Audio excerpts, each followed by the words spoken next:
সমাজবদ্ধ জীব। সমাজের মধ্য থেকেই মানুষ নানা রকম কর্মসূচি নেয়। বিবাহ বন্ধনে আবদ্ধ হওয়ার পর সকলেই চায় একটি সুস্থ শিশু ভূমিষ্ঠ হোক, কিন্তু বর্তমান দিনে দাঁড়িয়ে সেই শিশু কোনো না কোনোভাবে শারীরিক কিংবা মানসিক দিক থেকে পিছিয়ে, আর তার জন্য বহু বাবা মায়েরও চিন্তা। সেই চিন্তারই অবসান ঘটালো ঠিকানা Shimla senior citizen old age home. ওনারা একদিকে যেমন বহু বয়স্ক মা বাবার দায়িত্ব নিয়েছেন, তাদের জন্য ওল্ড এজ হোমের ব্যবস্থা রেখেছেন, পাশাপাশি স্পেশাল চাইল্ডদের নিয়েও আরো এক ধাপ এগিয়ে আসলো এই ঠিকানা সিমলা।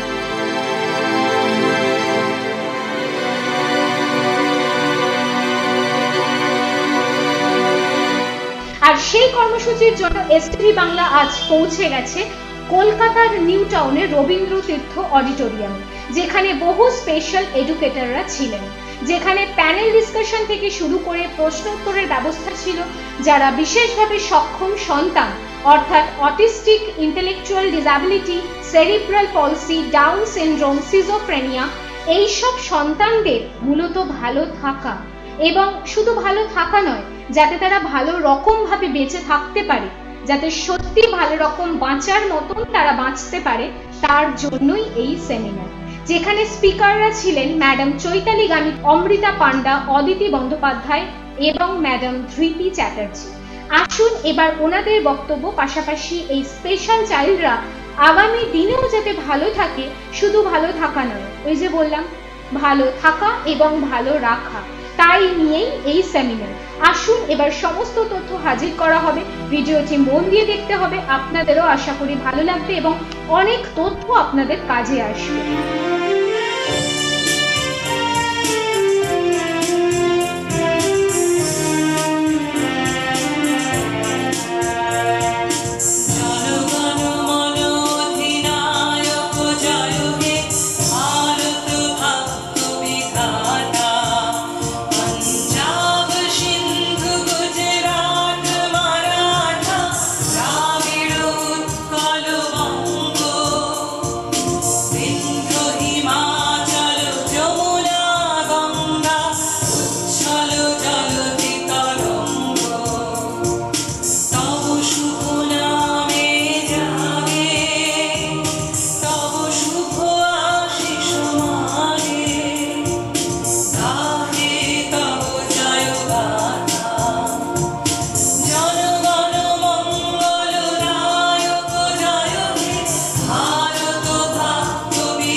আমরা আজকে এখানে সমবেত হয়েছি ঠিকানা সিমলার পক্ষ থেকে।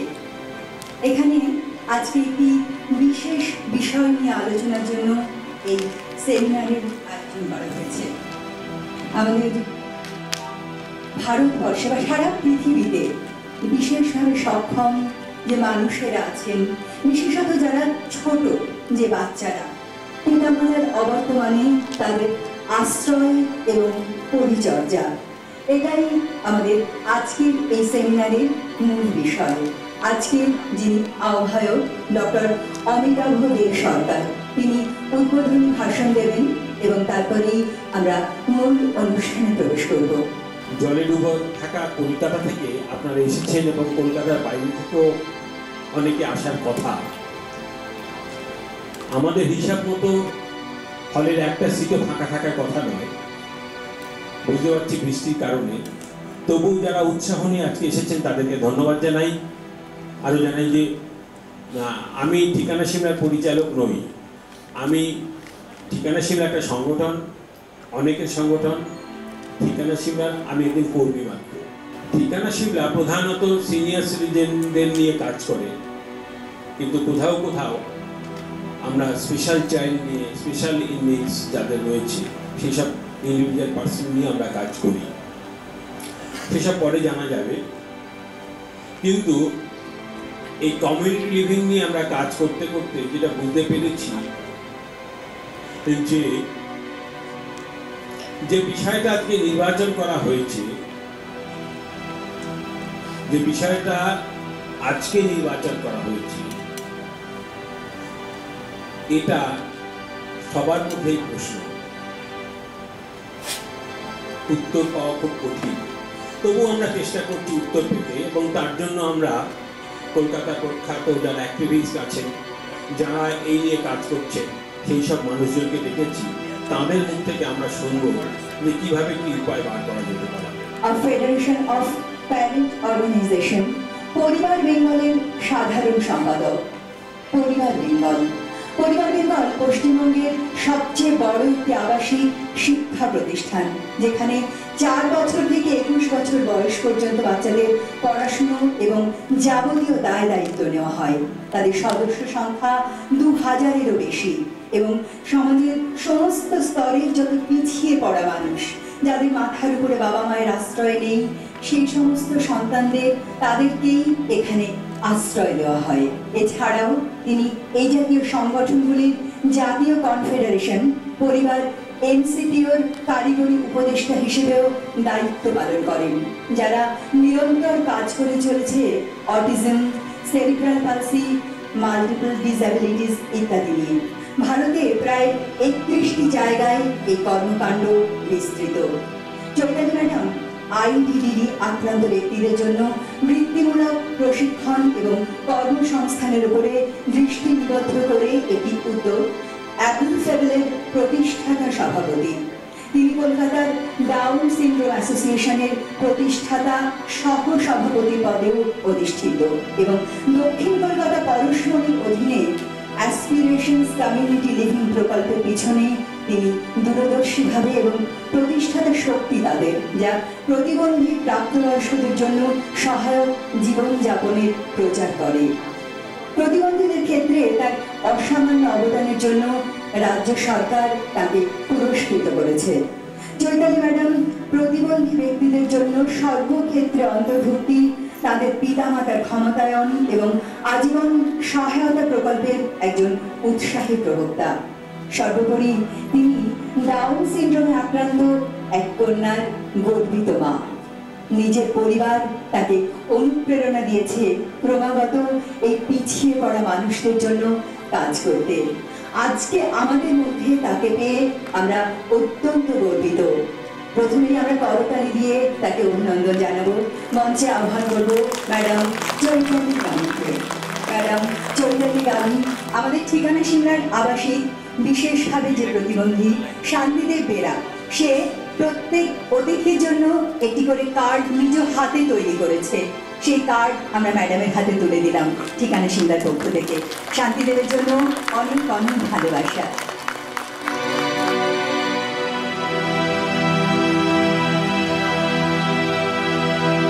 আপনাদের কাছে অনেক অনেক ধন্যবাদ যে আজকে দীর্ঘ বছর বাদে আজকে আমার সাথে শান্তিকে মিলিয়ে দেওয়ার জন্য।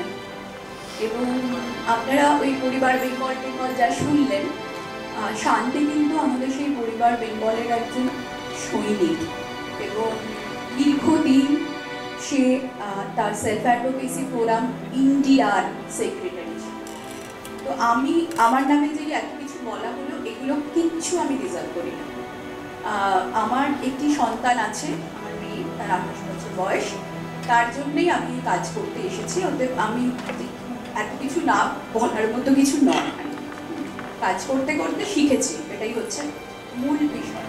আর আমাদের ছেলেমেয়েরা তারা তাদেরকে যে ভাষায় তাদেরকে ডাকা উচিত সেই ভাষায় শব্দবন্ধ বোধহয় ব্যবহার করার সময় আমাদের এসেছে। এবং আমাদের ছেলেমেয়েরা যারা ইন্টেলেকচুয়াল ডিসেবল বা অটিজম, যার ডাউন সিনড্রোম আছে, তারা সেই অবস্থাটার মধ্যে আছে, তারা কিন্তু সেটার আক্রান্ত নয়। অতএব প্লিজ আমরা যখন শব্দ চয়ন করব, এইটুকু প্রত্যেকের কাছে আমার করজোড়ে রিকোয়েস্ট রইল, আক্রান্ত কথাটা বলবেন না। ওরা কিন্তু রোগগ্রস্ত বা ওরকম নন, ওরা একটি অবস্থার মধ্যে দিয়ে যাচ্ছে। যেমন ধরুন ঋত্বিক রোশনের 6টা আঙুল, তিনি কি 6টা আঙুলে আক্রান্ত নন? এটা আমার বলার বিষয় ছিল না, কিন্তু আমি এই শব্দবন্ধটা শুনে উপরে উঠেছি এবং সেই জন্যে আমি এটা আপনাদেরকে করজোড়ে আমার বিনয়ের সঙ্গে বলছি, এটা কেউ অন্যভাবে নেবেন না। কিন্তু যখন আমরা এদের জন্য কাজ করি, এই শব্দবন্ধগুলো ওদের জন্যও খুব কষ্টকর হয়। আজকে শান্তিকে যদি কেউ বলে সে আক্রান্ত, আমি ভীষণভাবে মানে বলতে পারি যে শান্তি হয়তো সেই শব্দবন্ধটা ভালো লাগবে না। এবার হচ্ছে যে ভারতবর্ষে বিভিন্ন যে কমিউনিটি লিভিং সিস্টেম আছে, সেটা দীর্ঘদিন ধরেই এটা নিয়ে কাজ হচ্ছে এবং সারা ভারতবর্ষ জুড়েই হচ্ছে। এক একটি জায়গায় এক এক রকমভাবে কাজ হচ্ছে।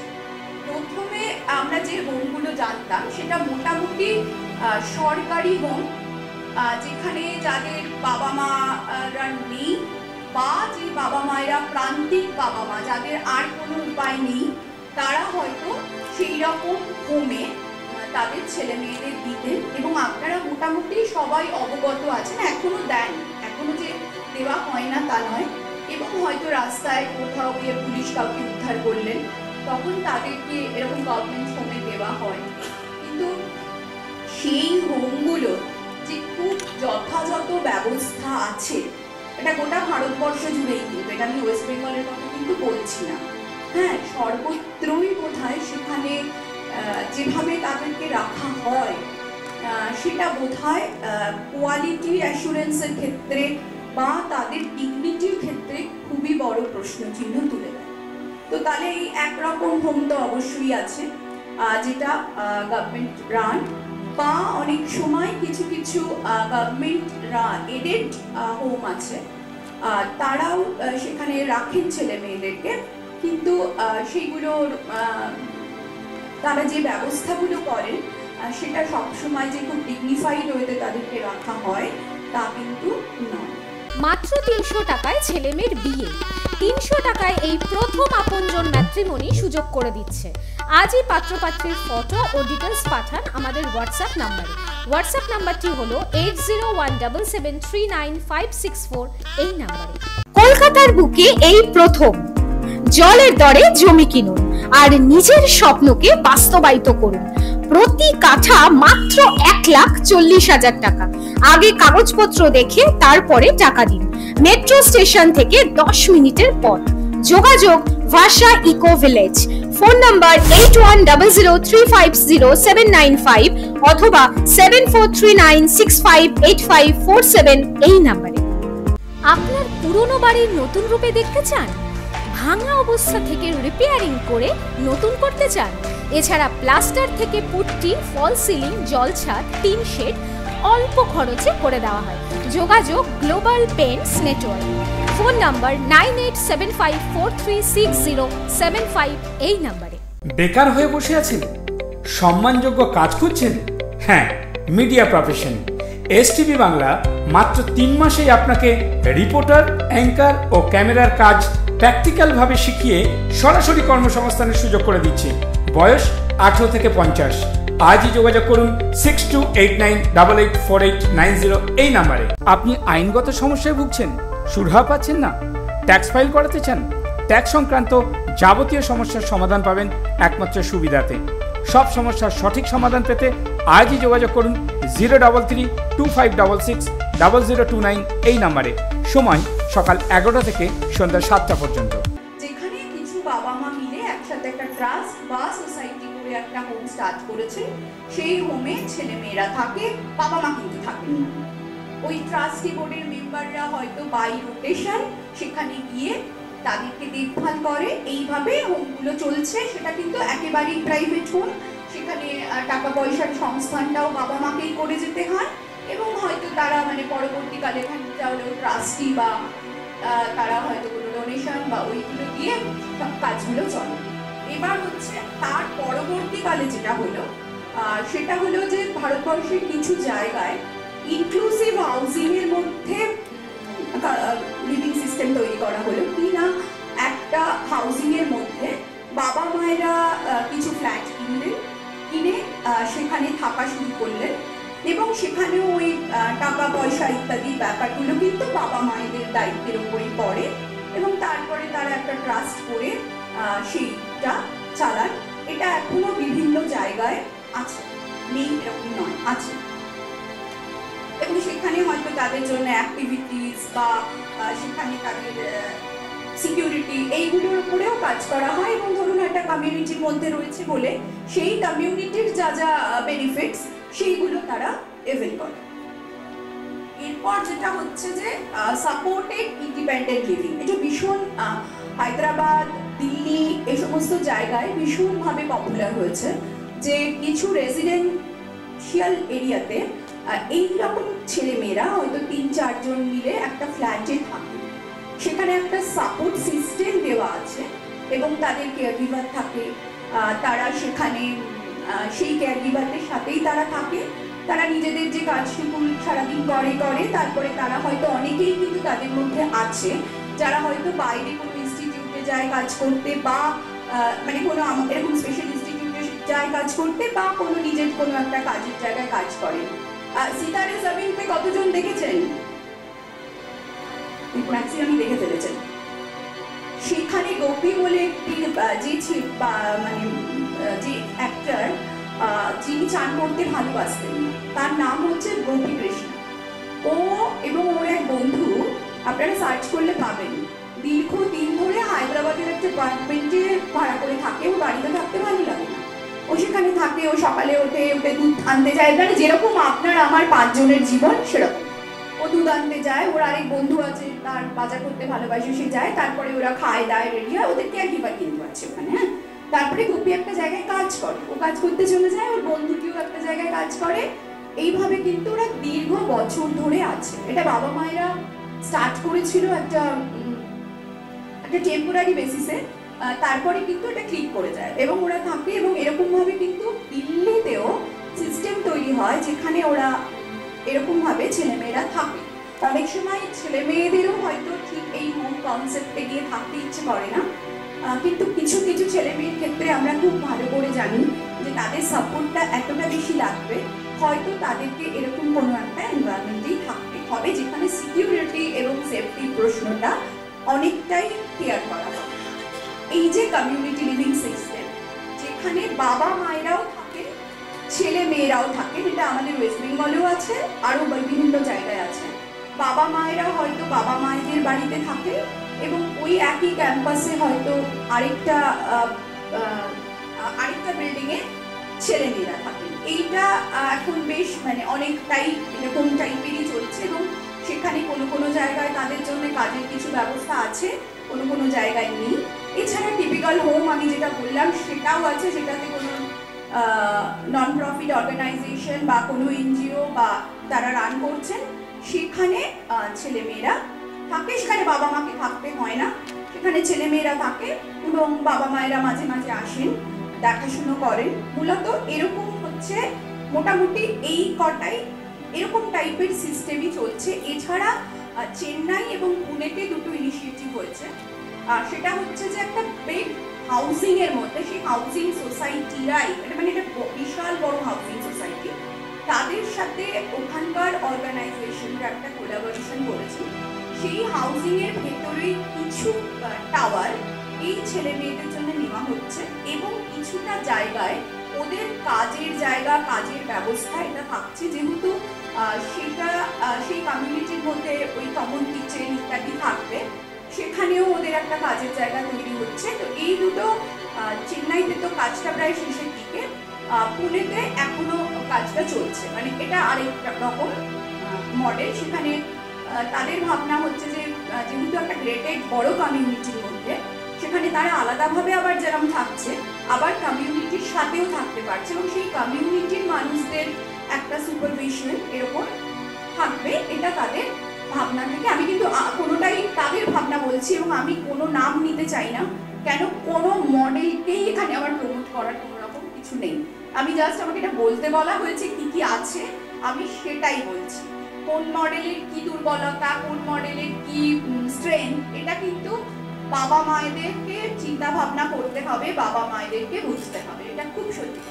এবার মানে আমার যে জায়গাটা বলতে আমার দরকার, সেটা আমার মনে হয়েছে যে আপনি যখন একজন বাবা মা হিসেবে একটা সেন্টার চুজ করবেন, আপনার ধরুন আপনি এখানে অনেক রকম আমি বললাম, আপনি কি কি জিনিস দেখা উচিত আপনার, কেন আলটিমেটলি আত্মটা আপনার, তাই তো? যেটা হচ্ছে যে কি লেভেল অফ সাপোর্ট আপনার ছেলে মেয়ের দরকার, এটা কিন্তু এই অ্যানালিসিসটা কিন্তু বাবা মায়েরই করা উচিত। এই অ্যানালিসিসটা না করেই কিন্তু আমরা অনেক সময় অনেক জায়গায় ছেলে মেয়েদের পাঠিয়ে দিই, যার ফলে যেটা হয় যে তাদের পক্ষে সেখানে গিয়ে অ্যাডজাস্ট করতে তাদের যেমন অসুবিধা হয়, যে না যারা রাখছেন তাদেরও কিন্তু অসুবিধা। তো সবার আগে এইটা একটু প্লিজ অ্যাক্সেস করুন, আপনারা নোট ডাউন করুন, মনে মনে রাখলে কিন্তু কিছু হবে না। দ্বিতীয় হচ্ছে যে যেখানে রাখছেন তার প্রক্সিমিটিতে কতটা ইমার্জেন্সি মেডিকেল কেয়ার আছে সেইটা প্লিজ দেখবেন। তৃতীয় কি দেখবেন, এটা অবশ্যই আমাদের দেখতে হবে যে অ্যাফোর্ডেবিলিটি। আমি যেটা অ্যাফোর্ড করতে পারি, অন্যজন তার থেকে অনেক বেশি টাকার জিনিস অ্যাফোর্ড করতে পারে। তো এইটা তো আমাদের প্রত্যেকের মানে সেই অনুযায়ী আমাদের ভাবতে হবে, কেননা এটার তো কোনো কি বলবো, এটার কোনো বিকল্প বাবা মা ছাড়া অন্য কেউ ভাবতে পারবেন না, প্রথম কথা। দ্বিতীয় হচ্ছে সাস্টেনেবিলিটি। সাস্টেনেবিলিটি কিন্তু আপনাদের সবসময় ভাবতে হবে যে সাস্টেনেবিলিটিটা কি থাকবে সেই মডেলটা, সেই জায়গা, এটা খুব খুব ইম্পর্টেন্ট। আর এই ক্ষেত্রে আমি বলবো এখন অবধি সারা ভারতবর্ষে কেউ যদি বলেন যে আমার মডেলটাই একমাত্র মডেল যেটা সাস্টেনেবল, এই কথাটা বোধহয় বেশি বলা হবে, কেননা এখনো কিন্তু এটা বলার মতো সময় আসেনি। একমাত্র গভর্নমেন্ট রান যে হোমগুলো, যেখানে তাদের খেতে দিয়ে পাঠক করবে এসব কিছু কি আছে, সেটা করতেই থাকে আপনারা জানেন, কিন্তু সেখানে ওই তাদের ওই টাকা পয়সা বা সাস্টেনেবিলিটি নিয়ে গল্প নেই। কিন্তু আমাদের এই রকম হোমগুলো কিন্তু এটা আছে, যেগুলো দেখুন ধরুন পেরেন্টরা মিলে শুরু করেছে, আমাদের বয়স হচ্ছে, আমাদের পরে নিউ জেনারেশন তারা আসবে কি আসবে না সেটা নিয়ে একটা বড় প্রশ্ন থেকে যাচ্ছে, এবং সেই সময়টা আরো কি কি মডেল এসে যাবে সেটা আরো তাদের ভালো মনে হতে পারে, সেখানে যেতে পারেন তারা, তখন এটা হাত বাড়ালেন না, তখন কি হবে?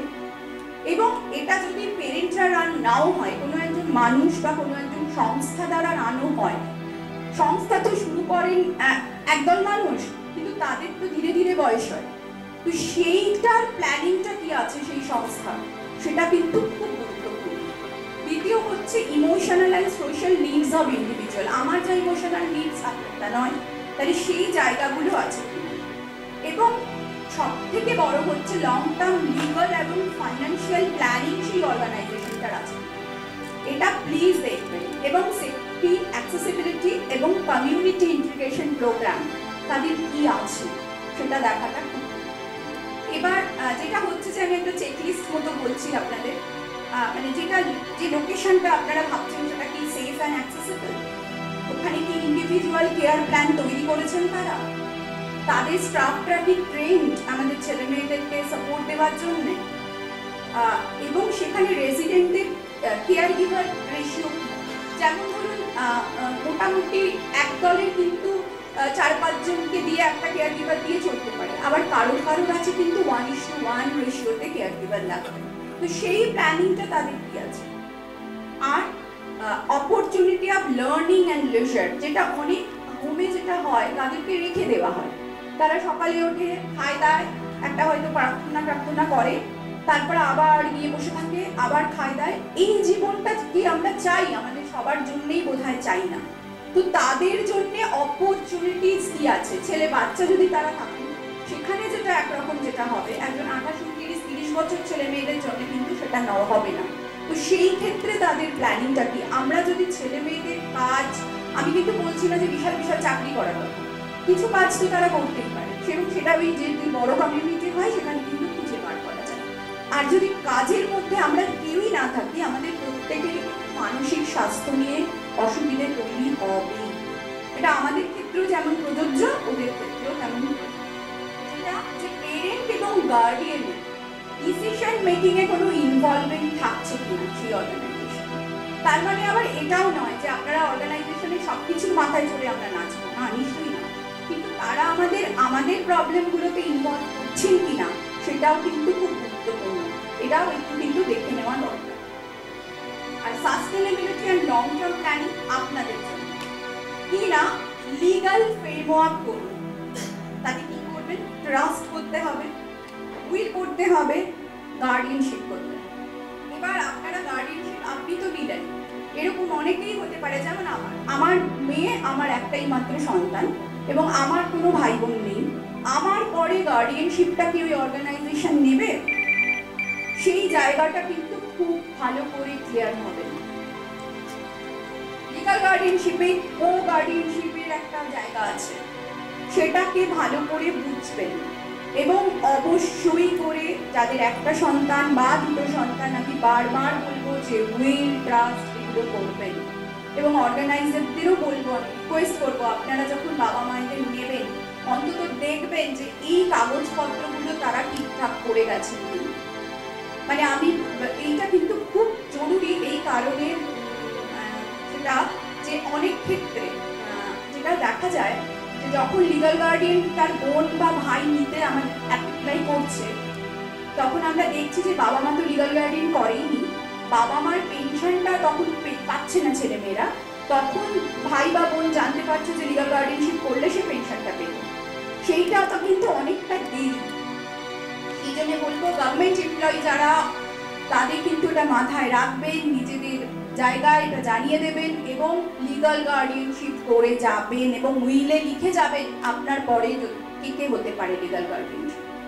তাছাড়া কি করবেন, যেটা হচ্ছে যে একটা মানে কমিউনিটি পার্টনারশিপ তো আপনারা করেই থাকেন, কর্পাস ফান্ড কি করে আপনারা করবেন এটা নিয়ে আলোচনা করতে পারেন। এটা কিন্তু একদম একজন মানুষের নিজের ওপরে, কোটি লাখ এসব নানা রকম আমরা শুনি, কিন্তু এটা কিন্তু কোটি লাখ নাও হতে পারে। মেন হচ্ছে একটা সিস্টেম, ইটস ভেরি ইম্পর্টেন্ট, যে সিস্টেমটা ইজ ভেরি ইম্পর্টেন্ট। কেমন, তাছাড়া কি আপনারা যখন থাকবেন না তখন কিভাবে কমিউনিটি কেয়ারটা থাকবে এবং regular review and accountability mechanism সেই অর্গানাইজেশনটার আছে কিনা সেইটা কিন্তু দেখা খুবই জরুরি, খুবই গুরুত্বপূর্ণ। এবং সেটা আপনারা যখন মানে সেখানে দেবেন এগুলো দেখবেন। এবং আরেকটাও কথা, যে সবটাই আপনাকে পূরণ করতে পারবেন তা তো নয়, এটা কিন্তু একটা মিউচুয়াল ব্যাপার। আপনি যখন একজন অর্গানাইজেশনকে দিচ্ছেন, তারা থাকছেন সেখানে, তখন কিছুটা আপনাকেও ছাড়তে হবে, তাদেরটা গ্রহণ করতে হবে, কিছুটা আপনারটাও তাদেরকে গ্রহণ করতে হবে। কেননা আমাদের ছেলেমেয়েদের জন্য এর থেকে এটা আমাদের করে যেতে হবে। আপনার সামনেই কোনো সামাজিক অনুষ্ঠান আছে, সেটা বার্থডে পার্টি হোক বা ম্যারেজ সেরিমনি, তো এখন আর চিন্তা নেই। ফুললি স্ট্যান্ডার্ড ঝাঁ চকচকে রাজকীয় ব্যাঙ্কুয়েট এখন আপনার হাতের মুঠোয়।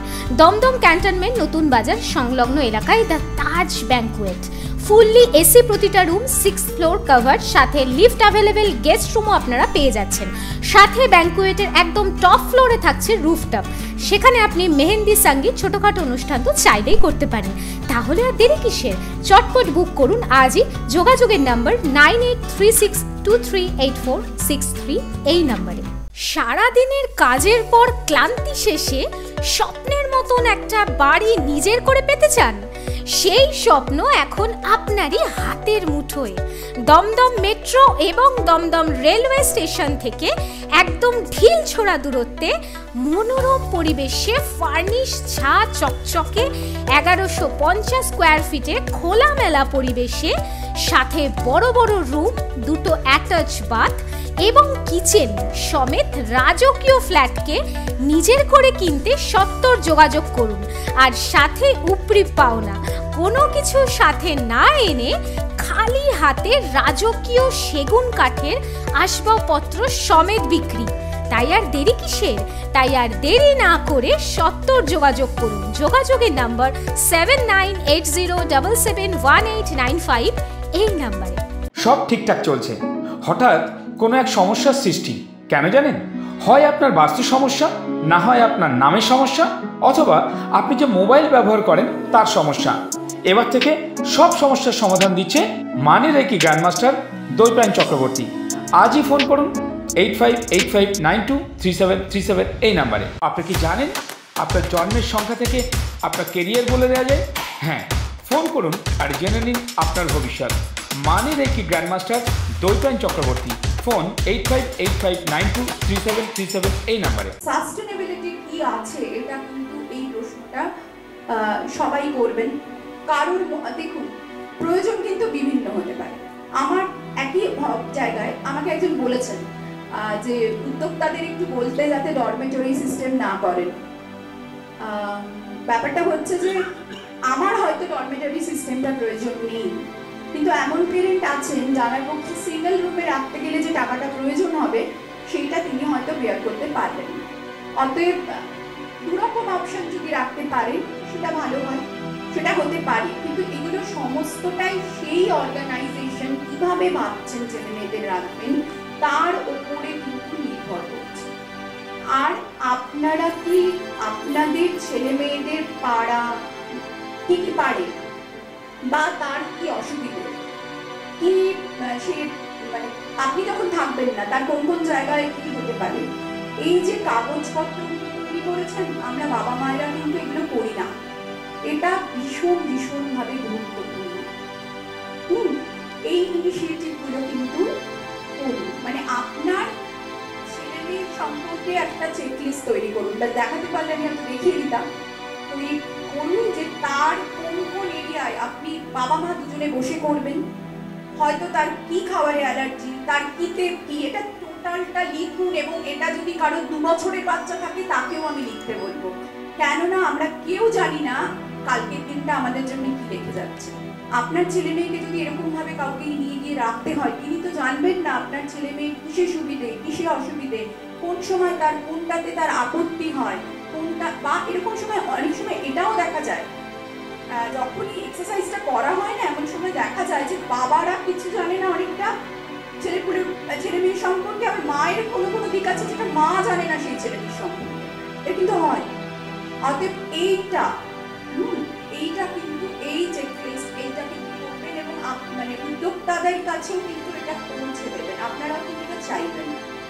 হ্যাঁ, ল অফ উইশ বা ল অফ ইন্টেন্ট যাই বলবেন, এটা কিন্তু আপনারা একটা কাগজ করে যাবেন। এবং যাবেন না আমি বলবো আজকেই করা উচিত। এটা কোভিডের টাইম থেকে সমানে আমরা বলছি সমস্ত বাবা মায়েদের, কিন্তু আমাদের ওই হয় কাল করবো আজ করবো করে করা হয় না। কালটা আমি বললাম না, কখন যে কালটা কাল হিসেবে আমাদের মাথার উপর এসে পড়বে আমরা কিন্তু জানি না। এটা ভীষণ ইম্পর্টেন্ট। সেটা যেখানেই রেখে যান, নিজের বাড়িতেও যদি রেখে যান, বাবা মার কাছে বাবা বা মার কাছে রেখে যাচ্ছে, সেখানেও কিন্তু এইগুলো খুব গুরুত্বপূর্ণ, যেটা খুব প্রয়োজন। এটা নিয়ে আপনারা চিন্তা ভাবনা করবেন। এবং সাস্টেনেবিলিটি মডেল, এটা নিয়ে ওইটাই বলার যে এখন অব্দি ভারতবর্ষে আমি মানে অন্তত কেউ বলতে পারবে না যে আমারটাই লাস্ট কথা।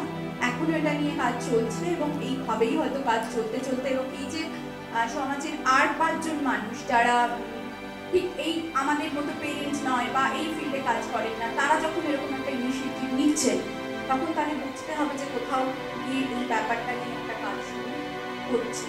যদি বৃদ্ধাশ্রম এইটা যদি সব জায়গায় আমাদের সাকসেসফুল হচ্ছে বিভিন্ন জায়গায়, এবং সেটাও একটা নিড কিন্তু আমরা কেউ অস্বীকার করতে পারি না আজকের দিনে দাঁড়িয়ে। সেই ক্ষেত্রে যদি এরকম কিছু তৈরি করা যায় আমাদের ছেলে মেয়েদের জন্য, এই কেয়ারিংগুলো, সেটা খুবই ভালো। এবং আমার সবসময় কোথাও গিয়ে মনে হয়, আপনাদের আরেকটু বলে দিই, সেটা হচ্ছে ন্যাশনাল ট্রাস্টের ঘরন্দাজ স্কিমে বিভিন্ন ন্যাশনাল ট্রাস্টের যে রেজিস্টার্ড অর্গানাইজেশন, তাদেরকে একটা টাকা দেওয়া হয় এবং সেখানে কিন্তু মিনিমাম 5 জন বিপিএল ক্যাটাগরি, যাদের খুবই আর্থিকভাবে পিছিয়ে পড়া যারা মানুষ, তাদের এরকম 5 জন সন্তানকে কিন্তু বিনা খরচে রাখার কিন্তু প্রভিশন আছে। আর সামার্থ, যেটা 18 বছরের আগে, এখন সামার্থ আর গারন্ধা একসাথে হয়ে গেছে, সেখানেও ওই সামার্থ স্কিমের আন্ডারেও কিন্তু এই রেসপাইট কেয়ারটা দিতে হবে এবং সেখানেও কিন্তু এই বিপিএল ক্যাটাগরি বা পিছিয়ে থাকা মানুষদের কিন্তু একটা রেশিও আছে, তাদের কিন্তু রাখতে হবে। তো এইটা আপনারা ভাববেন এবং যেখানেই দেবেন কয়েকটা জিনিস দেখবেন। একটা হচ্ছে অর্গানাইজেশনটা রেজিস্টার্ড, কোন অ্যাক্টে? Society, company, trust. দ্বিতীয় হচ্ছে ডিসেবিলিটি নিয়ে কাজ করতে গেলে RPWD রেজিস্ট্রেশন ছাড়া কোনো অর্গানাইজেশন তাদের ছেলে সেখানে কাজ করতে পারবে না।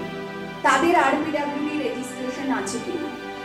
বৌদ্ধিক এবং বৌদ্ধিক যে প্রতিবন্ধকতা বা আমাদের বিকাশজনিত যে প্রতিবন্ধকতা, সেখানে কিন্তু থাকতে গেলে তাদের ন্যাশনাল ট্রাস্ট রেজিস্ট্রেশন আছে কিনা এটা দেখবেন। দেখুন, জিজ্ঞেস করার মধ্যে কিন্তু কোনো অন্যায় নেই। আপনি আজকে আমাকেও কিন্তু জিজ্ঞেস করতে পারেন যে আপনি তো বলছেন আপনার কি স্পেশাল এডুকেটরের ডিগ্রিটা আছে, আপনি কি রেজিস্টার্ড একজন প্রফেশনাল, বা আপনি আপনার এটা কিন্তু জিজ্ঞেস করতেই পারেন। সেটা যদি কোনো অর্গানাইজেশন তার নীতিগতভাবে যে কাজগুলো করবেন তিনি কিন্তু কখনো খারাপভাবে নেবেন না। নীতি আয়োগ রেজিস্ট্রেশন আছে কিনা এগুলো সমস্তটা দেখবেন। আমি তার কারণ এটা বলছি, যদি সে ন্যাশনাল ট্রাস্টের আরও না হয়, রেজিস্টার্ড অর্গানাইজেশন না হয়, সেই অর্গানাইজেশন কোনোদিন আপনাদের সন্তানের লিগাল গার্ডিয়ান হতে পারবে না। এইটার কারণে আমার এটাই বলা, এবং আমি ঠিকানা সিমলার প্রত্যেককে আমার তরফ থেকে অখণ্ড সাধুবাদ এবং শুভেচ্ছা, যাতে আপনাদের এই আগামী দিনে আপনারা আমাদের এই ছেলে মেয়েদেরকে তাদের একটা কি বলবো একটা সঠিক জীবনযাত্রা দিতে পারেন, তাদের সাথে থাকতে পারেন, এবং আপনাদের এই অনুষ্ঠান এবং এই বিশেষ করে এই প্রয়াসটি আমি প্রচণ্ডভাবেই সাফল্য কামনা করি। কেন আমার মনে হয় যে এরকম যতই হবে সবটাই বোধহয় একদিন নিয়ে কমই পড়বে, কেন এত এত ছেলে মেয়ে আমাদের, অনেক অনেক ইনিশিয়েটিভের প্রয়োজন। এবং সবাইকে অনেক অনেক ধন্যবাদ আমাকে শোনার জন্য। পিয়ার রিভিউ জার্নালে 1 ডজনেরও বেশি জাতীয় ও আন্তর্জাতিক প্রকাশনা ও উপস্থাপনা তিনি করেছেন। তিনি dialectic behaviour therapy, narrative therapy, neuro linguistic programming ব্যাপক প্রশিক্ষণ নিয়ে একজন ক্লিনিশিয়ান হিসেবে তার কর্মজীবন শুরু করেছিলেন, এবং মানসিক চাপ ও উদ্বেগ, সম্পর্কের সমস্যা, যৌনতা ও লিঙ্গ সমস্যা, দীর্ঘস্থায়ী অসুস্থতা এবং প্রধান বিষণ্ণতার সমস্ত চ্যালেঞ্জগুলির উপরে তিনি মনোনিবেশ করেছিলেন। দীপরঞ্জনী ফাউন্ডেশনের তিনি প্রতিষ্ঠাতা এবং ম্যানেজিং ডিরেক্টর, একটি অলাভজনক সংস্থা যা প্রতিবন্ধী ব্যক্তিদের দক্ষতা বৃদ্ধি ও কর্মসংস্থানের ক্ষেত্রে কাজ করে থাকে। সম্প্রতি যেটা সবচেয়ে আনন্দের বিষয়, তিনি একটি 12 বছর বয়সী নন ভার্বাল অটিস্টিক শিশু কন্যার জননী হয়েছেন। এই জন্য আমরা ম্যাডামকে অনেক অনেক ধন্যবাদ জানাবো। আমরা করতালি দিয়ে, ম্যাডাম মঞ্চে এসে গেছেন, করতালি দিয়ে তাকে আমরা অভিনন্দন জানাচ্ছি।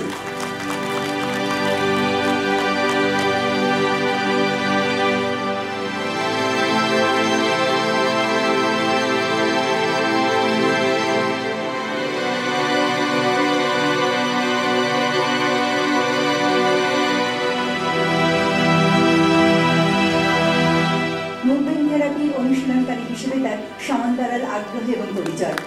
তিনি কলকাতা ন্যাশনাল মেডিকেল কলেজ থেকে MBBS ডিগ্রি পাশ করেছেন এবং ফিজিওলজিতে MD তিনি করেছেন। তারপরে নিমহ্যান্স বেঙ্গালুরু থেকে তিনি কমিউনিটি মানসিক স্বাস্থ্যে ডিপ্লোমা করেছেন। যুক্তরাষ্ট্রের মিসৌরির কলম্বিয়ায় থমসন সেন্টার ফর অটিজমে তিনি ইন্টারভেনশন অ্যান্ড ম্যানেজমেন্ট অফ অটিজমের কোর্স করেছেন, এবং তারপরে পশ্চিমবঙ্গ স্বাস্থ্য বিজ্ঞান বিশ্ববিদ্যালয়ে তিনি মেডিকেল ফিজিওলজির সহকারী অধ্যাপক। তার সবচেয়ে বড় পরিচয়, ডক্টর অদিতি হলেন সাম্য ফাউন্ডেশন ফর স্পেশাল নিডস তার প্রতিষ্ঠাতা এবং ট্রাস্টি। তিনি প্রায় 250 জন বহুমুখী প্রতিবন্ধী শিশুর বিভিন্ন চাহিদা পূরণ করে থাকেন। তিনি এমন একজন কিশোরীর মা যে অটিজম স্পেকট্রামের ছেলে, এবং সেই ছেলেই তার এই কাজে মূল উৎসাহদাতা এবং পরামর্শদাতা। আমাদের সেই ছোট্ট ছেলের জন্য আমরা এবারে হাততালি দেব, যে মাকে এই কাজে এমন করে এগিয়ে আসতে আমাদের সমৃদ্ধ করতে উৎসাহিত করেছে। তার জন্য আমাদের অনেক অনেক কৃতজ্ঞতা, অনেক অনেক ভালোবাসা। সাম্য ফাউন্ডেশন 2017 সালে একটি অলাভজনক দাতব্য প্রতিষ্ঠান হিসেবে যেটি প্রতিষ্ঠিত হয়। এটি বিনামূল্যে একটি কমিউনিটি সাপ্তাহিক স্বাস্থ্য ক্লিনিক, নিউরো ডাইভার্জেন্ট শিশুদের পরিবারের জন্য প্রশিক্ষণ কর্মসূচি এবং নিয়মিতভাবে একটি নৃত্য ও আন্দোলন থেরাপি DMT এটি পরিচালনা করে থাকে। ডক্টর অদিতি এই ডিএমটির সাম্য মডেল হিসেবে তৈরি করেছেন এবং বিকশিত করেছেন। 2023 সাল থেকে সাম্য ফাউন্ডেশন এবং যাদবপুর বিশ্ববিদ্যালয়ের শিক্ষা বিভাগে যৌথভাবে 6 মাসের সার্টিফিকেট কোর্স হিসেবে এই ড্যান্স অ্যান্ড মুভমেন্ট থেরাপি শেখানো হচ্ছে। 2023 সালে এই ডিএমটির সাম্য মডেলকে প্রতিবন্ধী ব্যক্তিদের জীবনমান উন্নয়নের লক্ষ্যে সেরা গবেষণা মডেল এবং উদ্ভাবনী কর্মসূচি হিসেবে পুরস্কৃত করা হয়েছে। পশ্চিমবঙ্গ ছাড়া মুম্বাইতে যশ চ্যারিটেবল ট্রাস্ট, ব্যাঙ্গালোরে bubbles centre for autism, Pragati centre for livelihood for adults ইত্যাদি বিভিন্ন কেন্দ্রে ডিএমটির এই সাম্য মডেলটি অনুশীলন করা হয়। ডক্টর অদিতি বন্দ্যোপাধ্যায়ের পেশা তো চিকিৎসা, তারপরে তিনি অটিজমের নিউরোফিজিওলজির উপর গবেষণা করেছেন এবং ওড়িশি নৃত্যশিল্পী এবং কোরিওগ্রাফার হওয়ার সমস্ত পটভূমি সবশেষে একটি বিশেষ উদ্দেশ্য খুঁজে পেয়েছে তার এই ডান্স এবং মুভমেন্ট থেরাপির সাম্য মডেলের মাধ্যমে। এটা আমাদের সবার কাছে অনেক বড় পাওয়া। আমাদের ছোট ছোট ছেলেমেয়েরা কিংবা যারা বড় হয়েছে তাদের সকলের জন্য এই থেরাপি আজকে বিশ্বব্যাপী বিখ্যাত হতে চলেছে, তাদের সকলের কাজে লাগতে চলেছে। অদিতি ম্যাডামকে আমরা এবারে বরণ করে নেব।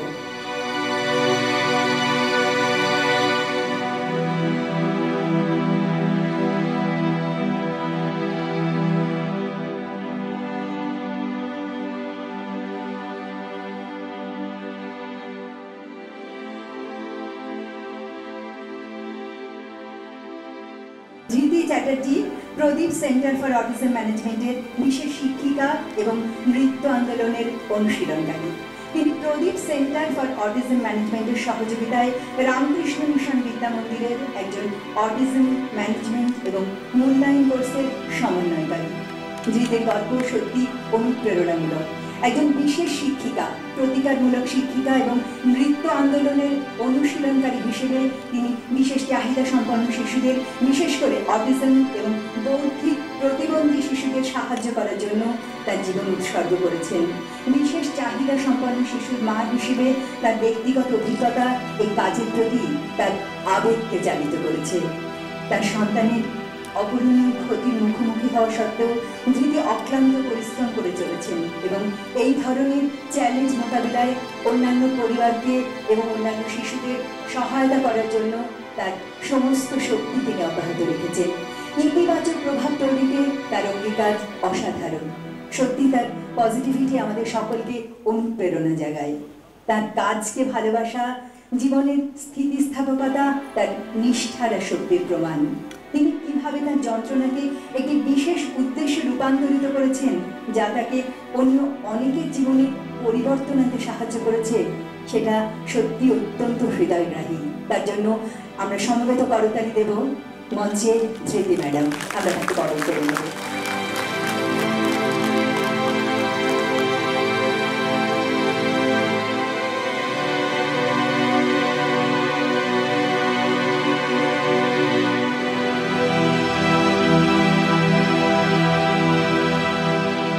খরচটা বড় কথা নয়। একজন সেট অফ পেরেন্টস তারা কাজ করছে কলকাতায়, তাদের এদের যে শিক্ষা পদ্ধতিটা আর 5টা ছেলে মেয়েদের থেকে শিক্ষা পদ্ধতি যাতে আলাদা হয় তার জন্য একটা কিন্তু আন্দোলন চলেছে, বাবা মায়েরাই করেছেন এবং সেখানে ন্যাশনাল ইনস্টিটিউটেরও ভূমিকা ছিল। সন্তানকে যে তাদেরকে হোমে রাখতে হয় কলকাতার থেকে বেশ খানিকটা দূরে, তাদেরকে অনেক চিন্তা ভাবনা এখন বেশি স্পেশাল বাচ্চার বাবা মাদের একটা প্রথম চিন্তাই থাকে যে হোয়াট নেক্সট, আমার পরে কি হবে। পুরো ইন্ডিয়া থেকে যে সমস্ত রেসিডেন্সিয়াল ফেসিলিটি আছে তাদের একটা এক্সিবিট যদি করা যায়, কার কিরকম মডেল কীভাবে মানে গ্রামাঞ্চলে পাওয়া যায় না, তখন তারা এগিয়েও আসতে চান না এবং তারা ভাবেন তাকে একটা রেখে দিলাম সংসারে, আরেকটি সন্তান হলো তার উপর বেশি মনোযোগ দিলাম। এটাও ঠিক, আমি যেখানে যাই প্রয়োজন হোক আমার সন্তানের যদি অ্যাবিউজ হয় বাথরুমে তো আমি সিসিটিভি লাগানো দাবি রাখতে পারি না। নিবেদন করছে এসটিভি বাংলা, সঠিক কথা সহজে বলা।